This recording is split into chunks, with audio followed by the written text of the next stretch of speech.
हरिओम, मी वंदना आवटी। आज शुभांगी महाजन माऊलीकडे मी आलेली आहे। तर सर्वप्रथम आदरणीय नीता माऊली नमस्कार, जय भद्रानंद, सर्व सख्यांना नमस्कार। आज मुलाखतीचं वैशिष्ट्य असं आहे, गप्पा गोष्टी तर आहेतच, पण आज दोघांचं सहवित म्हणजे आमचे भाऊजी आणि आमची ताई या दोघांची मिळून आज मुलाखत आहे। तर मला वाटतं शुभांगी माऊली या 8 वर आणि 12 समूहावर आहे आणि ह्या यांच्या सेवेमुळे सगळ्यात प्रख्यात आहेत। आणि यांची जी मुलाखत घेण्याचं कारण म्हणजे यांनी एका छोट्या गावामध्ये स्वतःचा संसार केलाय। अगदी छोटं खेडं होतं, त्या खेड्यामध्ये यांनी भाऊजींसोबत संसार केलाय आणि तिथे एक आध्यात्मिक एक पायंडा पाडून दिला। तिथल्या भगिनींना एक आध्यात्मिक उंची गाठवली। तर अशा शुभांगी माऊली आणि इथे सुद्धा परभणीत आता आहेत त्या सध्या।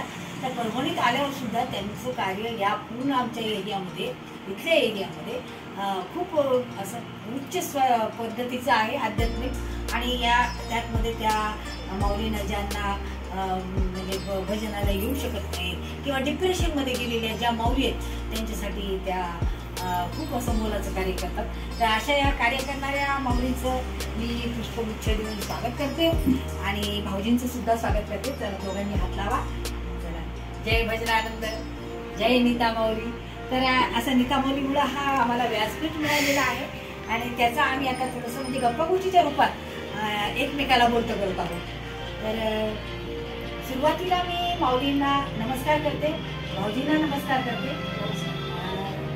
तर माऊलींना सुरुवातीला मी प्रश्न विचारते असा की माऊलींचं मला तर माहिती आहे, माऊली लहानपणापासून मी पण पाहिले, त्यांनी मला पाहिले, पण आपलं एक प्रोसिजर म्हणून बालपण कसं गेलं तुमचं माऊली आणि तुम्हाला अध्यात्माची आवड कशी लागली, शिक्षण कसं झालं तुमचं, जन्म कुठला तुमचा, आई वडिलांचा तुम्हाला म्हणजे वारसा काय मिळाला, हे थोडंसं थोडक्यात सांगा।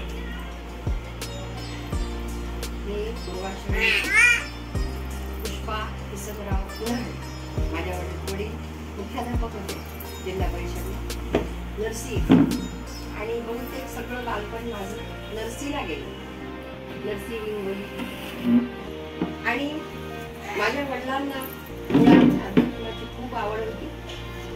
शिक्षकी पेशा आणि अध्यात्माची आवड याच्यामुळे लहानपणापासून आम्हाला ही सगळी आवड निर्माण झाली आणि वडील आमच्याकडनं सगळं करून घ्यायचे।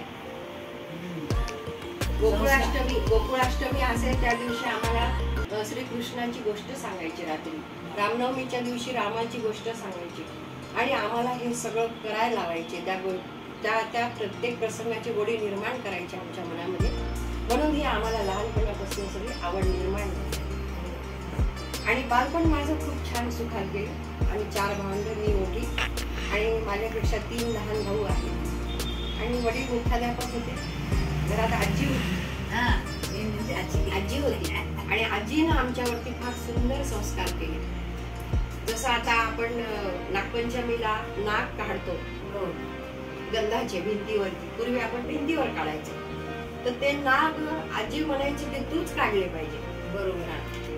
आमच्या आजीचं एक असं सांगणार असायचं तिच्या त्या बाळबोध भाषेमध्ये की भाकरी कोणालाही करता येतात, स्वयंपाक कोणालाही जमतो, पण हे काम आलं पाहिजे, कलाकुसरीचं काम जमलं पाहिजे, हे आलंच पाहिजे।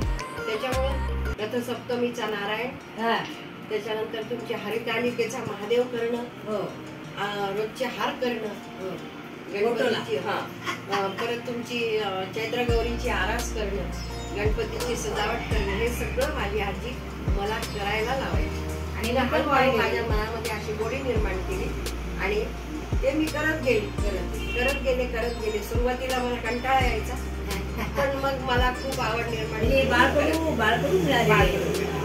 आणि मी पण पाहिलेले या गोष्टी तुमच्या घरच्या, कारण मी पण छोटी होते त्यावेळेस तुमच्या घरात काही वावरलेली आहे। तर तुमचे काका जे आहेत ते एक 8 दिवस 10 दिवस आधी गणपतीचं मखर करायचे, ते अतिशय सुंदर असं बारीक जसं काही मशीननी केले असं सुंदर बनवायचे ते। आणि रोजची पूजा त्यांची, तर ती पूजा तर इतकी सुंदर असायची, ती महादेव पूर्ण सजलेला असायचा असा आम्ही बघायचे. असं वातावरण होतं हे की आणि तुम्हालाही ती गोडी लागली. तर मग तुमचं लग्न कोणत्या साली झालं भाऊजी? आमचं लग्न 1981 साली झालं. हो का? मुळा येथे मुळाच्या राहणारा हा. तालुका उपरती जिल्हा यवतमाळ तिथे राहणार आम्ही.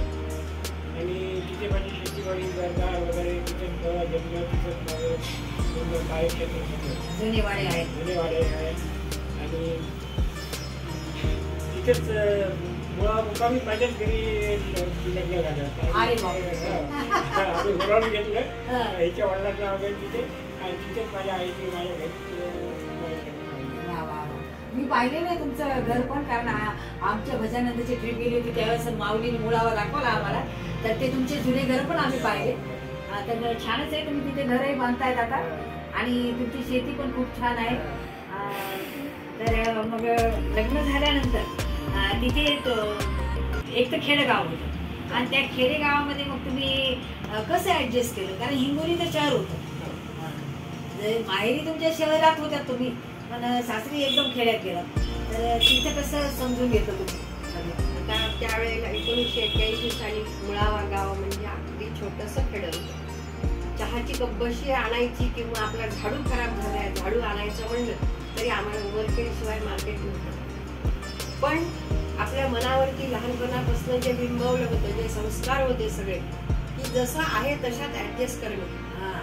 आणि पूर्वीचं काळ होतं तो काळ असा होता. आपण ज्या काळामध्ये सगळं आपल्या मनावरती संस्कार झाले, आपल्या आई आजी सोबत आपण राहिलो आणि आपण स्वतः तसे बनत गेलो. आपलं मनही तसं आणि आपली मनं व्यापक होते. कुठल्याही असुविधा असो, कुठल्याही गैरसोयी असो, पण आपले मन व्यापक होते. त्याच्यामुळे कुठल्या गोष्टीचा कधी गैरसोयीचा आपल्याला काही वाईट वाटलंच नाही. आमच्या घरी गायी होत्या, म्हशी होत्या, परत गडी यायचे रोज आम्हाला. लहान जुना वाडा आमचा, सगळं करावं. गडी बाकीचं सगळं करायचे, शाळा सारवण वगैरे हे सगळं, सडा वगैरे पाणी आणायचे. पण सगळं चुलीवरती स्वयंपाक होता, सारवण होतं, भिंती सारवण होतं, पुन्हा शेतीचे कामं होते. चौथ्या दिवशी रवी लावावं लागायची, खूप कडवणं आलं हे आलं, मग ते सगळं शेतीचं सगळं आलं. पण आनंद होता एक त्याच्यामध्ये. आणि माझे सद्गुरू परमपूजनीय डॉक्टर रामचंद्र महाराज पारनेरकर यांचा मला अनुभव आहे. आणि माझे सद्गुरू सतत माझ्या पाठीशी होते. त्याच्यामुळं माझा सगळा प्रवास सुखकर झाला, कुठेही अडचण आली नाही. सद्गुरू सारिका असता पाठी राखा, इतरांचा लेखा कोण होते. त्याच्यामुळे मला पदोपदी सद्गुरूंच्या कृपेची अनुभूती म्हणून मी घेत राहिले. तुमच्या तिथल्या ज्या म्हणजे त्या वातावरणामध्ये तुम्ही ते ऍडजस्ट करून घेतलं. आणि पण ते तिथे ज्या तुमच्या सोबत होत्या, तुमच्या जावा म्हणा, तुमचे सगळे म्हणजे भाऊबंद तिथेच होते. तर त्यांच्यामध्ये मिक्स होताना तुम्ही अध्यात्माची त्यांना पण गोडी लावली. आणि किंवा आजूबाजूचे जे अजून काही घरं होते त्या घरामधल्या माऊलींना सुद्धा तुम्ही जी अध्यात्माची गोडी लावली ती कशा पद्धतीने लावली? आता आम्हाला काही तिचं करमणुकीचं दुसरं साधनच नव्हतं. फक्त रेडिओ शिवाय, रेडिओवरची गाणी रेडिओवरची गाणी ऐकण्याशिवाय दुसरं काही साधन नव्हतं. मग हे काम सगळे झाले आणि आपल्यावरती लहानपणापासून तेच संस्कार होते. आता माझी आई भजनात वगैरे असायची आणि मला गाण्याची आवड. आता आई जिथं आहे तिथं आम्ही बाहेर पारावरती आम्ही लंगडी वगैरे खेळायचो. तर आमच्या आईच्या भजनातल्या बायका मला बोलावून घ्यायच्या की एखादं गाणं म्हण. त्याच्यामुळं ते भजन वगैरे तेव्हा बसलं डोक्यात होतं.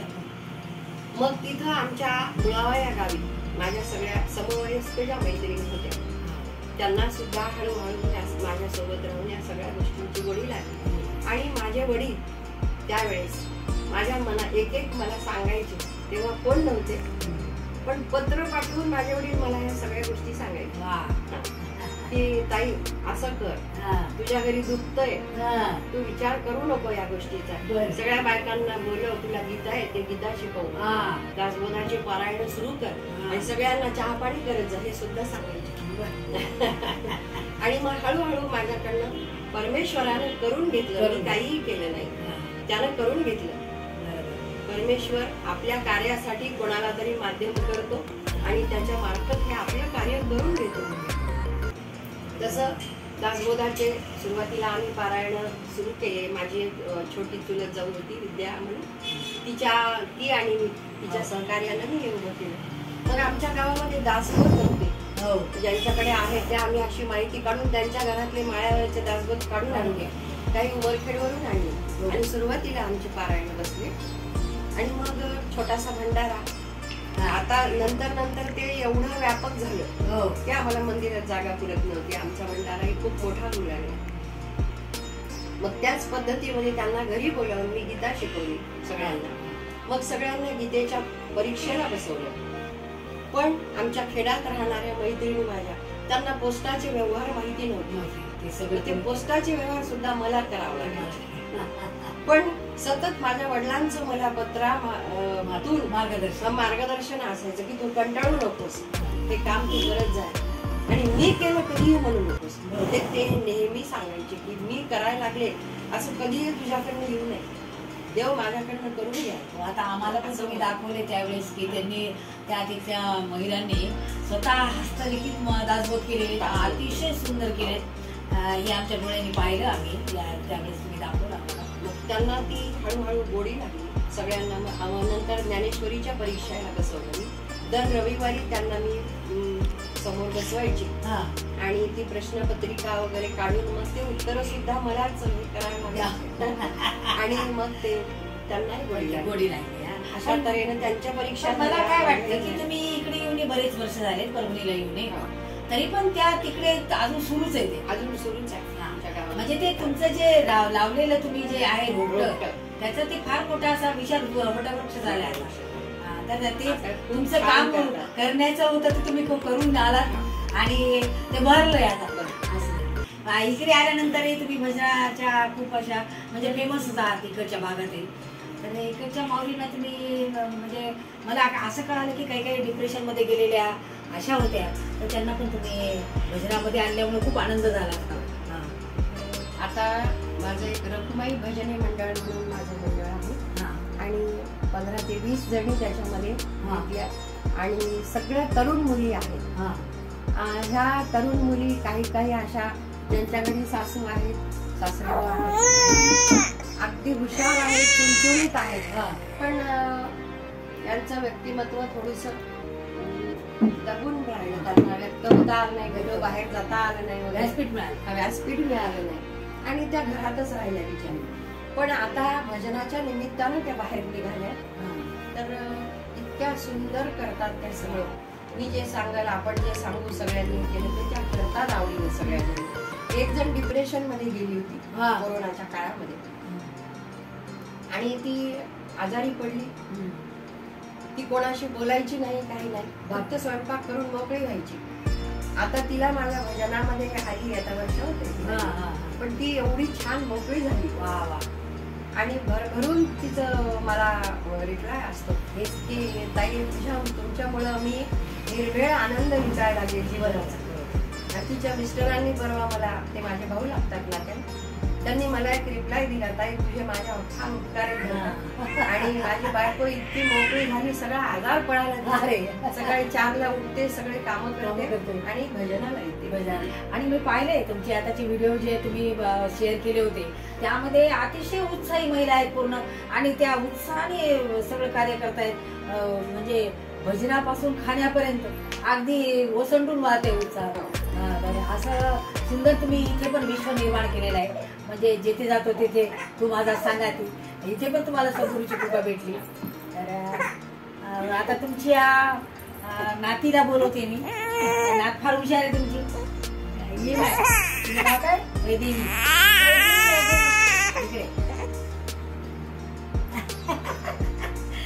वैदेवी, तू कुठल्या वर्गात आहे बाय? 4थी.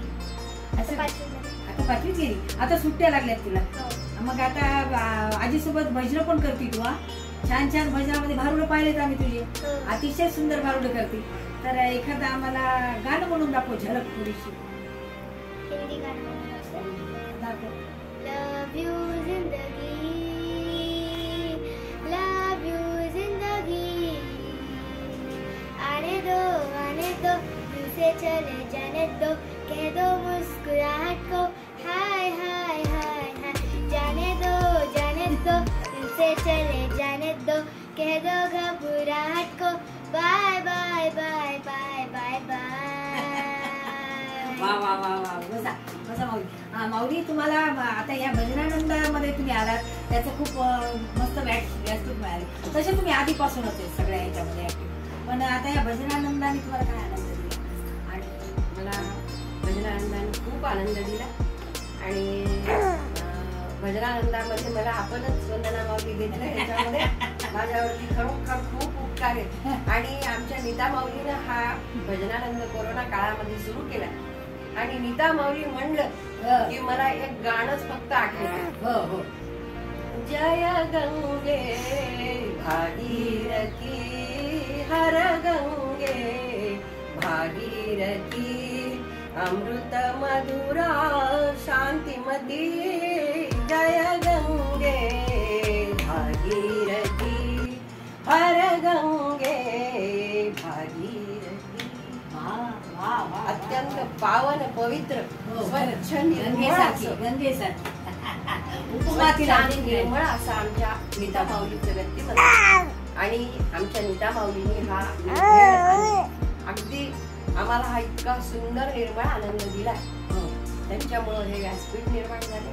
रोज आम्ही हितगुज ऐकतो आणि त्या हितगुजामध्ये नुसतंच आम्हाला अध्यात्मावरतीच प्रवचन नसते, तर आमच्या मनस्वास्थ्याचा विचार असतो, आमच्या आरोग्याचा त्याच्यात विचार असतो. कितीतरी माऊली प्रत्येक वेळेस सांगतात की अगं रोज अंगावरून गंगवा फिरवा, म्हणजे तुमचं रक्ताभिसरण सुंदर होईल. मनस्वास्थ्यासाठी सांगतात. परत हे दान करत जा. अगदी अगदी खूप तुमच्यावरती लोड नाही येणार, पण हळूहळू छोटस तुम्ही घरात बसून आरती करू शकाल सहज. अशा गोष्टी माऊली आम्हाला इतक्या सुंदर रीतीने सांगतात की खरोखर आता रोज हितगुजचे ऑडिओ मी माझ्या भाऊजाईला भावाला पाठवत असते. माझी भाऊजाई रोज ऐकते, ताई किती सुंदर आहे तुमच्या माऊली. आणि रोजचं त्यांचं खरोखर प्रत्येकाचं जीवन माऊलीमुळे बदलायला लागले. आमच्या माऊलीच्या आमच्यावरती खूप खूप उपकार आहे. बरं, भाऊजींसाठी मी विचारते. भाऊजी तुम्हाला गोंदवल्याला आलेले तुम्ही आमच्यासोबत, तर गोंदवल्याचा तुमचं काही आनंद तुम्हाला काही सांगता येईल का, शेअर करता येईल का? भजनानंदाबद्दल काय वाटतं तुम्हाला? भजनानंद अशी काही ही संघटना किंवा योजना आहे की याच्यामध्ये भविष्याचा वेध घेण्याचं आध्यात्मिक जगतात पूर्णपणे 24 तास रममान होऊन राहायचं, असं एक वेगळं चित्र मला याच्यामध्ये पाहायला मिळालं. त्याच्यामुळे काय वाटतं की आगाऊ गोष्टीला किंवा आगाऊ विचाराला थारा तिथे भेटत नाही आणि सतत आपल्या आध्यात्मिक जगतामध्ये आणि आपल्या सैली बरोबरची आध्यात्मिक जगताच्याच चर्चा करायची आहे, इतर तर कुठलीही चर्चा करायची. हे मला माझ्या म्हणण्यात आलं आहे आणि मला खूप आनंद झाला आहे. हे असं सतत चालू राहावं असं मला वाटतं. चला आपण आता आखरीला एक गाणं घ्यायचं, श्लोक घ्यायचा. श्लोक देवाचा आहे.